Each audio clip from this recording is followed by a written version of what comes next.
ঘুম ভাঙতেই ভারী তুষারের চাদরে মোড়ানো শহরের সাক্ষী হলেন হোকাইডোর বাসিন্দারা। চারদিক ছেয়ে আছে শুভ্র তুষারের স্তূপে। স্থানীয় কর্তৃপক্ষের মতে মঙ্গলবার রেকর্ড তুষারপাতের সাক্ষী হয় প্রদেশটি, তাও মাত্র ৯ ঘন্টার ব্যবধানে। ভারী তুষার ঝড়ে নিমিষেই ঢাকা পড়ে বাড়িঘর, রাস্তাঘাট। দিনভর এসব তুষারের স্তূপ সরাতে ব্যস্ত স্থানীয়রা। ব্যবহার করা হয় ভারী সরঞ্জামও। কিন্তু অনবরত এ তুষার ঝড়ের জন্য হিমশিম খেতে হচ্ছে তাদের। যেন দুর্ভোগের শেষ নেই প্রদেশটির অবিহিত শহরের বাসিন্দাদের। এছাড়া সপ্তাহ জুড়ে শীতকালীন ঝড়ের পূর্বাভাস থাকায় বন্ধ ঘোষণা করা হয় হোকাইডোর বিমান চলাচল। একই অবস্থা টোকিওর। এতে দেশটির পশ্চিমাঞ্চলেও বেশ কিছু ফ্লাইট বাতিল করে নিপ্পন এয়ারওয়েজ ও জাপান এয়ারলাইন্স। বন্ধ রয়েছে শহরের রেল যোগাযোগ ব্যবস্থাও।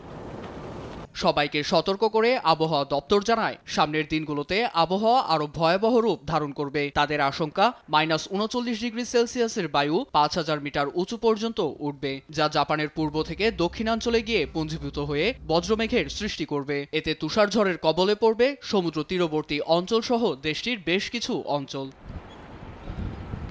নীরব দাস, নিউজ ডেস্ক, দেশ টিভি।